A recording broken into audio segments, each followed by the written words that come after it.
Hello everyone, welcome back once again my channel. आज हम discuss करने जा रहे हैं क्लास 7th का 6 चैप्टर, जो कि बहुत ही इंपॉर्टेंट है। अक्सर इसमें से क्वेश्चन जो कि एग्ज़ाम में पूछे जाते हैं। अगर आप किसी भी टेट की प्रेपरेशन कर रहे हैं, चाहे वो यूपी टेट हो, सी टेट हो, एच टेट हो और जहाँ रीट हो, उसके लिए ये बहुत ही इंपॉर्टेंट है।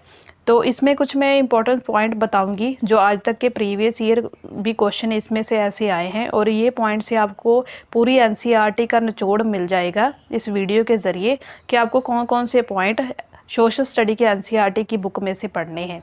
तो चलिए डिस्कस करते हैं। आज के हमारे टॉपिक का जो नेम है वो है नगर व्यापारी और शिल्पकार। यहाँ इस बात पर निर्भर करता है कि वह नगर किस प्रकार का था, जहाँ क्या वह एक मंदिर था, जहाँ एक प्रशासनिक केंद्र था, जहाँ एक वाणिज्यिक शहर था, एक पत्तन नगर अथवा किसी अन्य प्रकार का शहर था। वस्तुतः कई नगर तो एक साथ अनेक प्रकार के थे।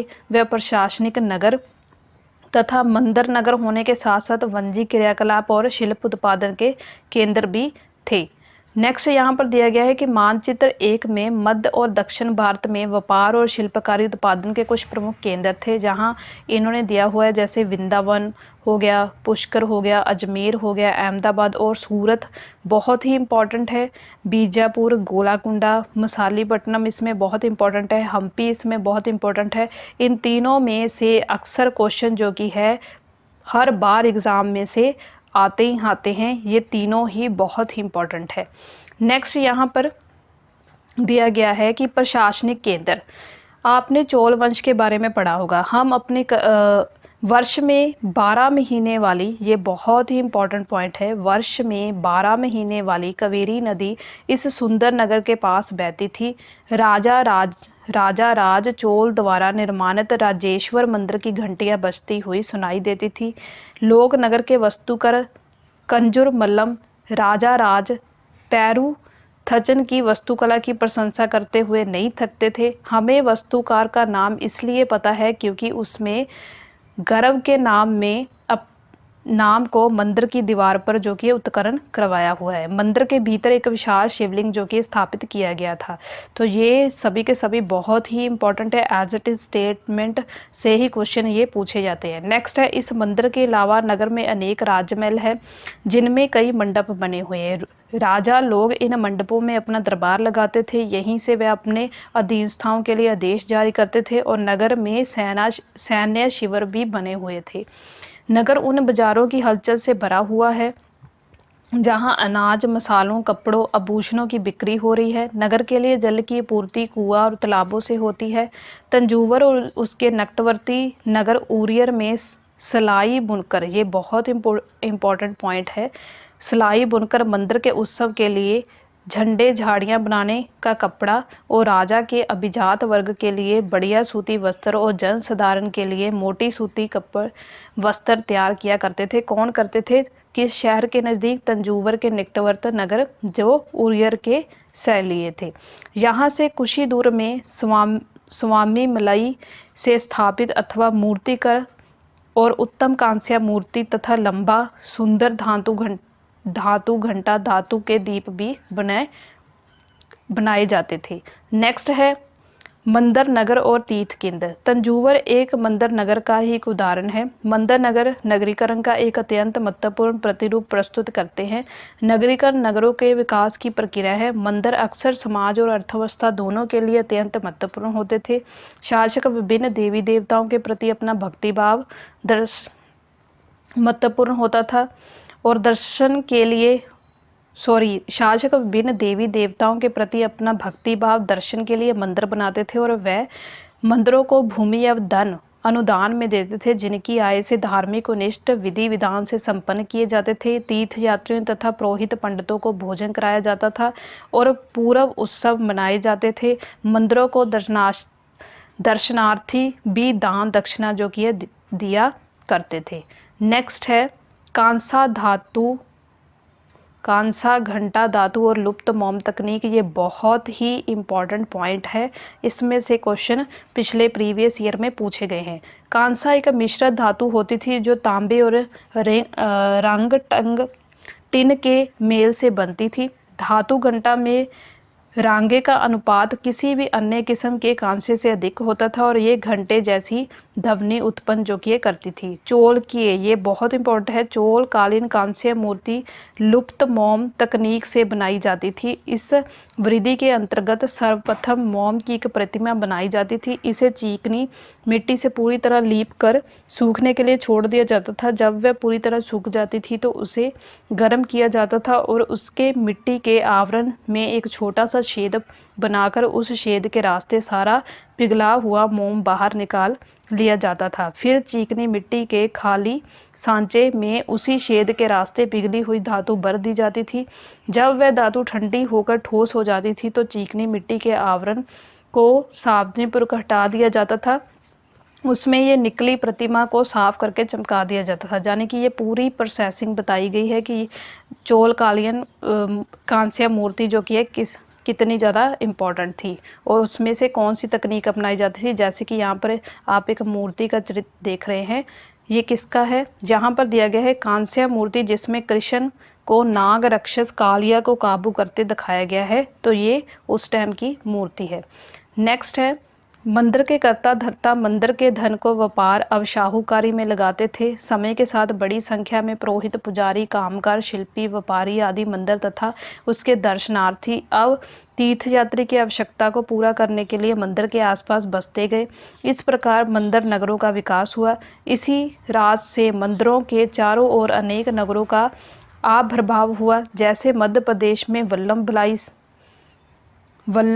विबल स्वामिन और बिलीसा का वदिश और गुजरात में सोमनाथ मंदिर, ये इंपॉर्टेंट है। कुछ अन्य महत्वपूर्ण मंदिर थे नगर तमिलनाडु में कांचीपुरम तथा मेदर और आंध्र प्रदेश में भी तिरुपति, ये इंपॉर्टेंट है। एज अ स्टेटमेंट मिलान चिन्ह में ये क्वेश्चन पूछे जा सकते हैं।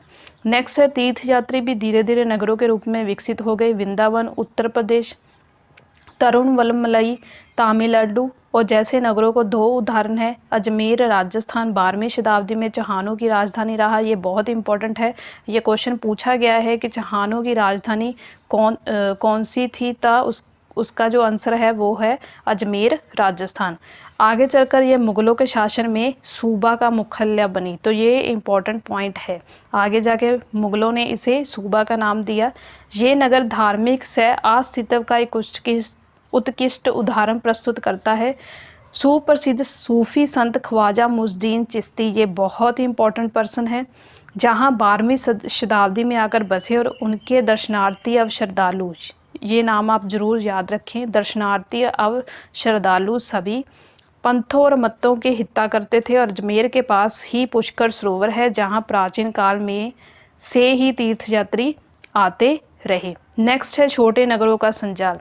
8वीं शताब्दी से ही उपमहाद्वीप में अनेक छोटे छोटे नगरों का संसार सा बसने लगा। उनका प्रादुर्भाव बड़े बड़े गांवों से हुआ था। उनमें से आमतौर पर था एक मंडिपका, ये इंपॉर्टेंट है, ये मीनिंग पूछा जा सकता है कि मंडिपका क्या थी, बाद में जिसे मंडी कहा जाने लगा, होती थी जहां आसपास के गांव वाले अपनी उपज बेचने के लिए आते थे।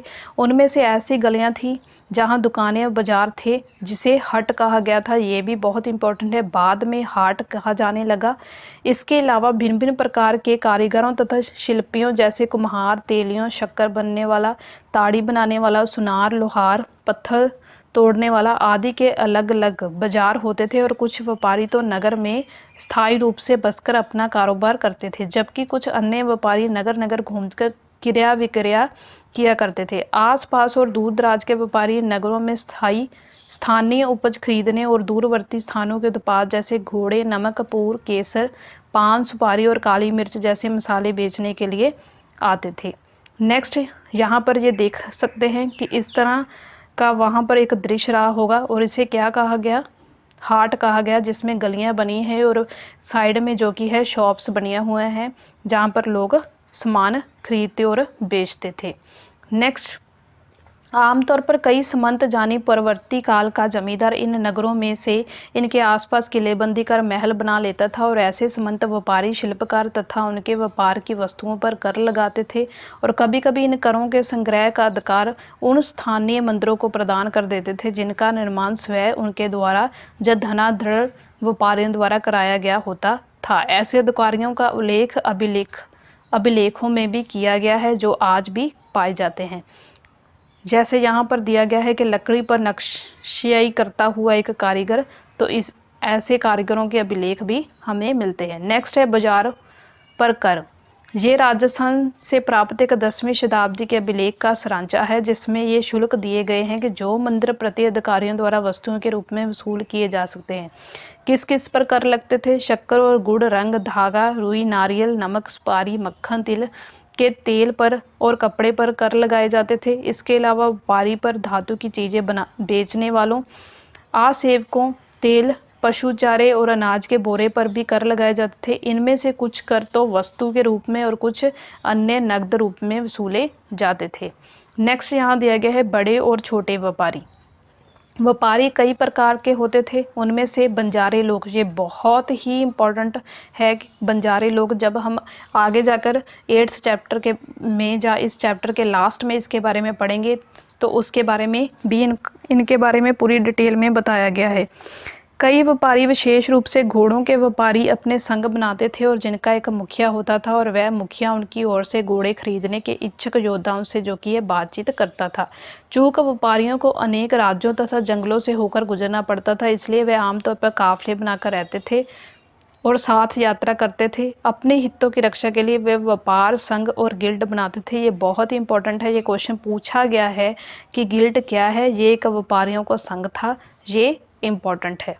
नेक्स्ट है दक्षिण भारत में 8वीं शताब्दी और पूर्ववर्ती काल में अनेक ऐसे संघ थे जिन उनमें से सबसे प्रसिद्ध, ये बहुत इंपॉर्टेंट है कि इनमें से जो संघ थे वो कौन से इंपॉर्टेंट थे, मणिग्राम और नाना देशी थे। और ये व्यापार संघ प्रायद्वीप के भीतर और दक्षिण पूर्व एशिया तथा चीन के साथ दूर दूर तक व्यापार किया करते थे।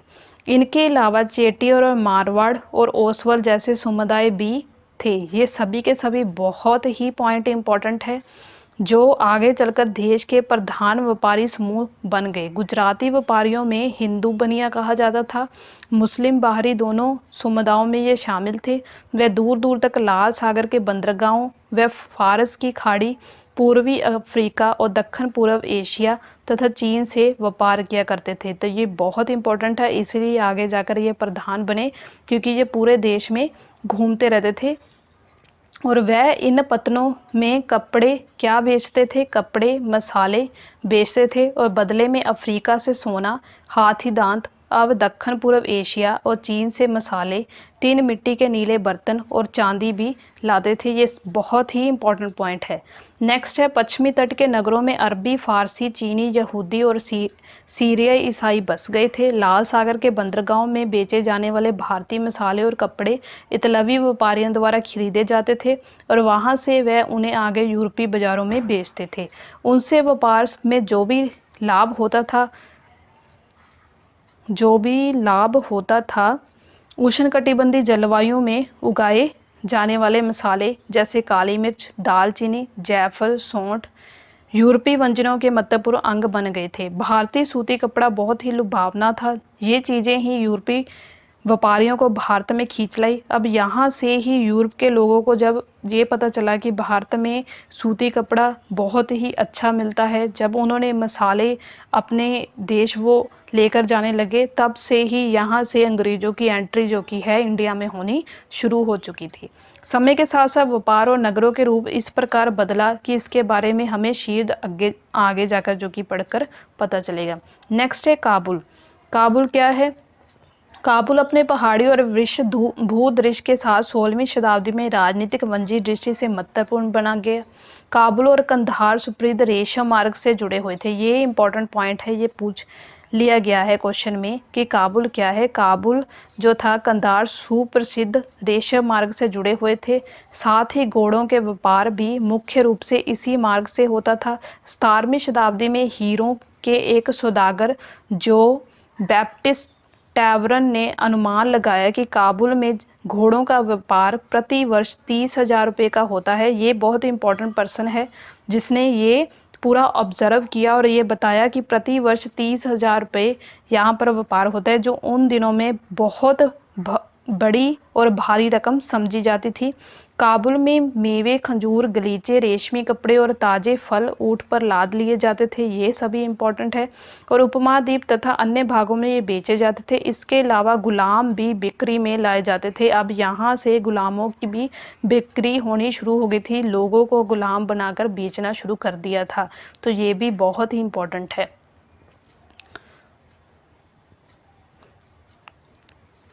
नेक्स्ट है नगरों में शिल्प, ये बहुत ही इम्पोर्टेंट है।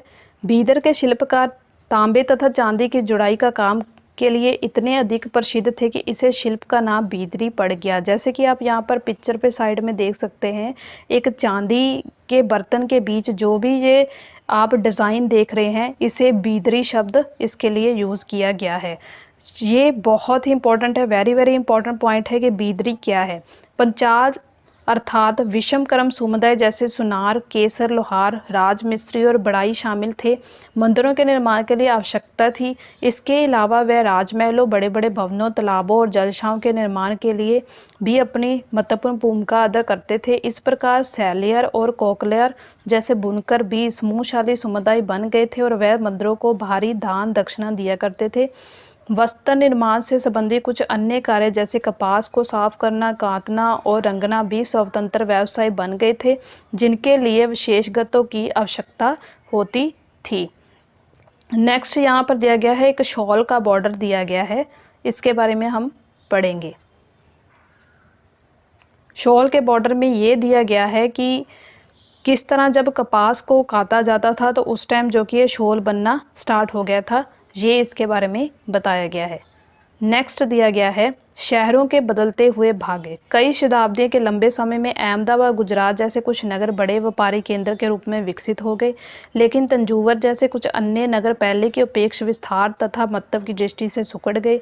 इसी काल में पश्चिम बंगाल में भागीरथी नदी के तट पर स्थित मुर्शिदाबाद रेशमी वस्त्र के प्रमुख केंद्र रूप में उभरा और वह 1704 ईस्वी में बंगाल की राजधानी बन गया। लेकिन इस शताब्दी के दौरान उसका सितारा डूब गया, क्योंकि वहाँ के बुनकर इंग्लैंड को मिलों से बुनकर आए रस्ते कपड़े के साथ प्रयोगता में टिक ना सके। नेक्स्ट है हम्पी, मुसालीपट्टनम और सूरत नज़दीक एक नज़र।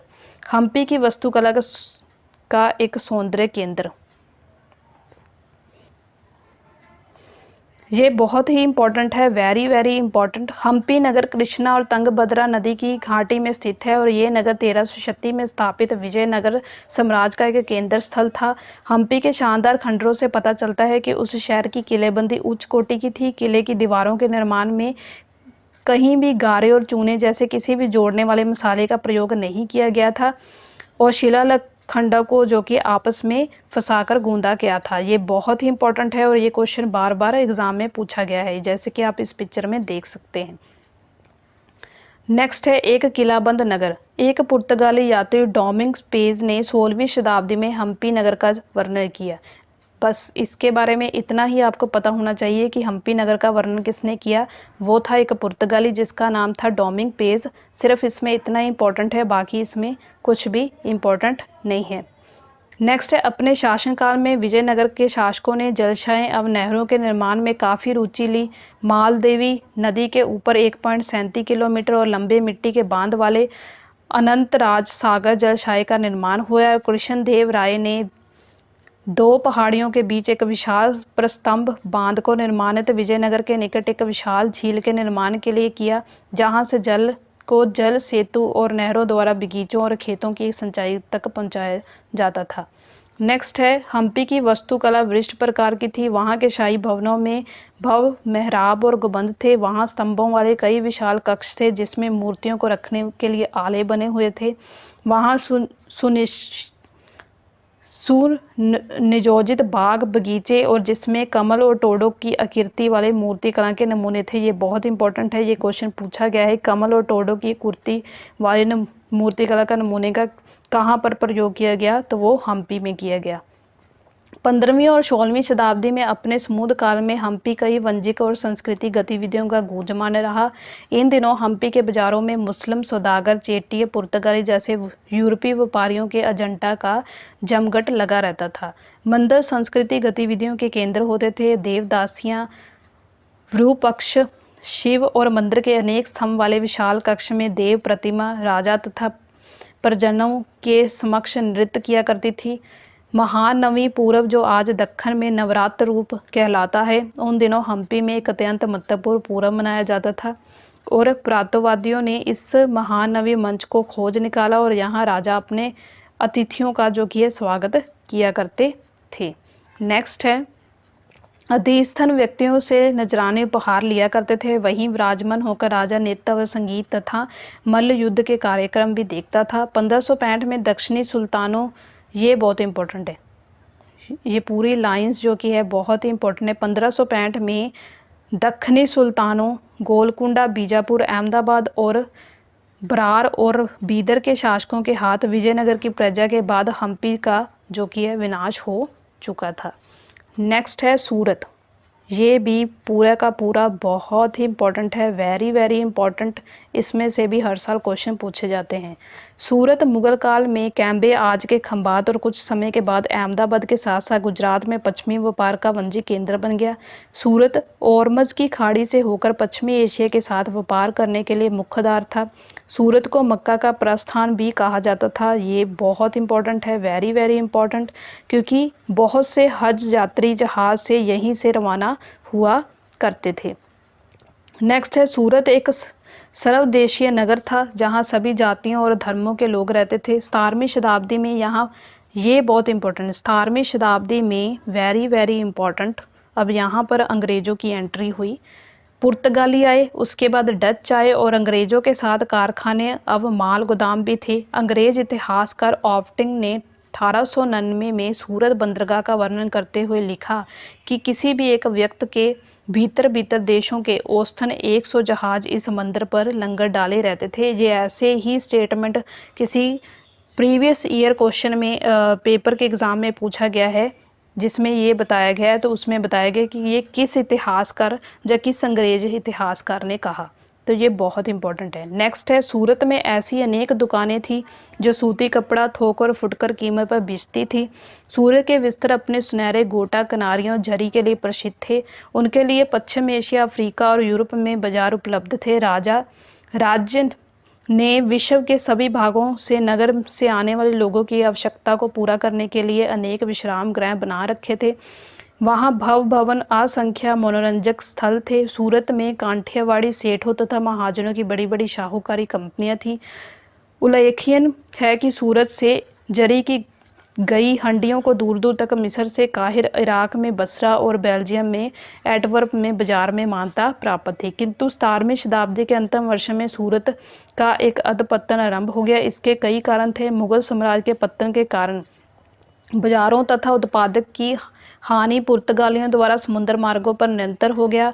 मुंबई वर्तमान, जिसे आज मुंबई जिसे आज कहा जाता है, प्रतिस्पर्धा यहाँ 1666 में अंग्रेजी ईस्ट कंपनियां ने अपना मुख्य स्थापित कर लिया। इट्स वेरी वेरी इंपॉर्टेंट, ये लाइंस बहुत ही इंपॉर्टेंट है।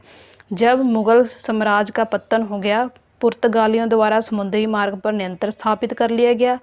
मुंबई उस टाइम कहा जाता था, आज मुंबई कहा जाता है। 1668 में अंग्रेजी ईस्ट कंपनियां में इस पर अपना कब्जा कर लिया, जो कि आज सूरत का एक महत्वपूर्ण वाणिज्य केंद्र है। नेक्स्ट है, जोखिम भरा दौर मुसलामीपट्टनम के लिए चुनौती। मछलीपट्टनम और मछलीपट्टनम नगर कृष्णा नदी के डेल्टा पर स्थित है।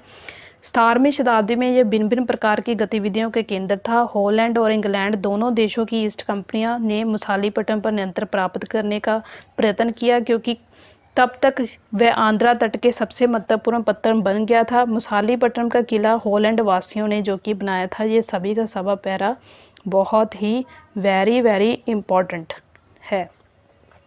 नेक्स्ट, ये इम्पोर्टेंट नहीं है, इसे छोड़ सकते हैं। गोलकुंडा के कुतुबशाही शासकों ने कपड़ों और मसालों और अन्य चीज़ों की बिक्री पर शाही एकाधिकार लागू किया, जिससे वहाँ का व्यापार पूरी तरह ईस्ट इंडिया के कंपनी के हाथों में ना चला गया। वह भीतर यात्री विवितर व्यापारी समूहों गोलकुंडा के कुलीन वर्गों, फारसी सौदागर, तेलुगु कमेटी चेटियर और यूपी व्यापारियों ने नगरों को धनी आबादी वाला और समूहशाही बना दिया। जब मुगलों ने गोलकुंडा तक अपनी शक्ति बढ़ा ली तो उनके प्रतिनिधि सूबेदार मीर जमीला ने, जो कि एक स्वयं सौदागर था, हॉलैंड वासियों और अंग्रेज़ों को आपस में भिड़ना जो कि शुरू कर दिया। अब यहाँ से जो कि है इनकी फ़ाइट होनी शुरू हो गई थी। ये बहुत ही इम्पोर्टेंट है।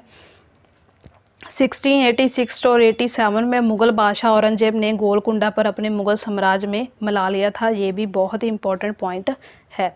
अब यूरोप कंपनियों के सामने अन्य विकल्प ढूंढने की समस्या आ खड़ी। कंपनी की नई नीति के अंतर्गत केवल इतना ही पर्याप्त नहीं था पत्तन भीतरी प्रदेश से उत्पादन केंद्रों के साथ संबंध बनाए रखे, बल्कि इस बात से आवश्यकता महसूस की कि कंपनी ने नए केंद्र के साथ राजनीतिक प्रशासनिक वाणिज्यिक भूमिकाएं भी अदा की।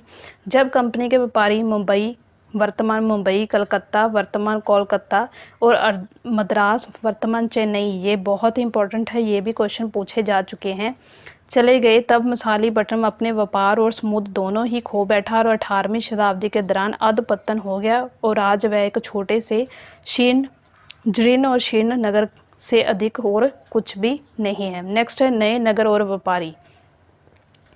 16वीं और शताब्दी में यूरोप के देश व्यापारिक उद्देश्यों में मसालों और कपड़ों की तलाश में लगे हुए थे, जो यूरोप और पश्चिमी एशिया दोनों जगह लोकप्रिय थे। अंग्रेजों, हॉलैंड वासियों और फ्रांसीसियों ने पूर्व में अपनी वाणिज्यिक गतिविधियों का विस्तार करने के लिए अपनी अपनी ईस्ट कंपनी बनाई। प्रारंभ में मुल्ला अबुल गफूर और वीरजी वोरा जैसे कुछ बड़े भारतीय व्यापारियों ने, जिनके साथ बड़ी संख्या में जहाज थे, उनका मुकाबला किया, किंतु यूरोपीय कंपनी ने समुद्री व्यापार पर अपने नियंत्रण स्थापित करने के लिए अपनी नौ शक्ति का प्रयोग किया और भारतीय व्यापारियों को अपने एजेंट के रूप में कार्य करने के लिए मजबूर कर दिया। अंग्रेज उपमहाद्वीप के सर्वाधिक सफल वाणिज्यिक और राजनीतिक शक्ति के रूप में उपकर स्थापित हो गए। वस्तुओं जैसी विस्त्रों और जैसी वस्तुओं की मांग में तेजी आ जाने से अधिकतर लोगों ने कताई, बुनाई, धुलाई, रंगाई आदि का धंधा अपना लिया और इससे इन शिल्पों से बहुत विस्तार हुआ और भारतीय वस्त्रों के रंग, रूप और डिज़ाइन अधिकतर बहुत ज़्यादा परिष्कृत हो गए। किंतु इस काल में शिल्पकारों की स्वतंत्रता घटने लगी। शिल्प पंजी पेशागी की प्रणाली पर काम करने लगे, जिसका अर्थ था कि उन्हें जिन यूरोपीय एजेंटों से पहले से पेशागी ले ली थी, उन्हीं के लिए वो कपड़ा बुनने होता था। अब बुनकरों को अपना कपड़ा या बुनाई के नमूने बेचने की स्वतंत्रता नहीं थी। उन्हें जो कंपनी के एजेंटों द्वारा निर्धारित डिजाइन के कपड़े उन्हीं की मांग के अनुसार उन्हें बनाने पड़ते थे। 18वीं शताब्दी में मुंबई, कलकत्ता और मद्रास नगरों का उदय हुआ, जो आज प्रमुख महानगर है। शिल्प और वाणिज्य में बड़े बड़े परिवर्तन आए। जब बुनकर जैसे कारीगर तथा सौदागर यूरोपीय कंपनी द्वारा इन नगरों में स्थापित हुए तो ब्लैक टाउन्स का एक स्थानांतर हुआ। ये बहुत इंपॉर्टेंट है, ब्लैक टाउन्स का एक स्थानांतर हुआ। ब्लैक यानी देसी व्यापारियों और शिल्पकारों और इन ब्लैक टाउन्स में सीमित कर दिया गया, जबकि गोरे शासकों ने मद्रास में फोर्ट सेंट जॉर्ज और कलकत्ता के फोर्ट सेंट विलियम की शानदार कोठियों में अपना आवास बनाया। नेक्स्ट है 18वीं शताब्दी में शिल्पकारों तथा वाणिज्य की कहानियाँ हम नेक्स्ट आगे जाकर पढ़ेंगे। तो इस तरह उन्होंने अपना जो कि काम करना शुरू कर दिया, जैसे कि आप इस पिक्चर में देख सकते हैं। व्यापार उन्होंने करना शुरू कर दिया, अंग्रेज़ों ने घर बनाने शुरू कर दिया और इंडिया में राज करना स्टार्ट कर दिया। नेक्स्ट आज का जो लास्ट है ये बहुत ही इंपॉर्टेंट है, वास्को डी गामा और क्रिस्टोफर कोलंबस।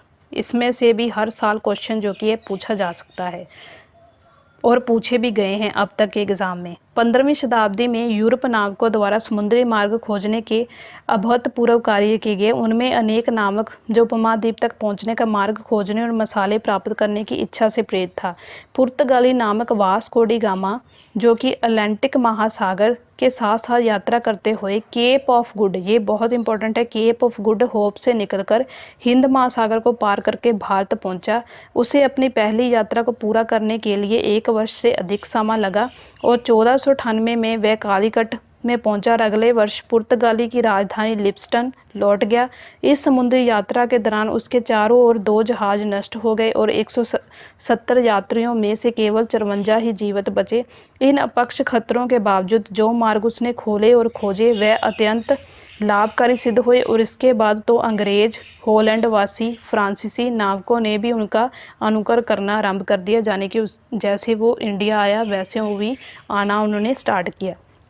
नेक्स्ट है, भारत पहुंचने के लिए समुद्री मार्ग की खोज का अन्य सुपर नाम निकला जिसकी किसी को आशा नहीं थी। एक इटली वासी क्रिस्टोफर कोलंबस ने भी भारत पहुंचने के मार्ग को खोजने के लिए अटलांटिक महासागर को पार करके पश्चिम की ओर से यात्रा करना निश्चय किया। क्योंकि उसका सोचना था कि चूंकि पृथ्वी गोल है इसलिए वह पश्चिम की ओर से ही भारत तक पहुँच सकता था। तो वह 1942 में वेस्ट इंडीज़ के तट पर पहुंचा। वेस्ट इंडीज़ का नाम इसी भ्रांत के कारण पड़ा। इसके पीछे स्पेन, पुर्तगाल नामक की विजेता भी वहां आते और उन्हें मध्य और दक्षिण अमेरिका के बड़े बड़े भागों में अपने कब्जे में कर लिया।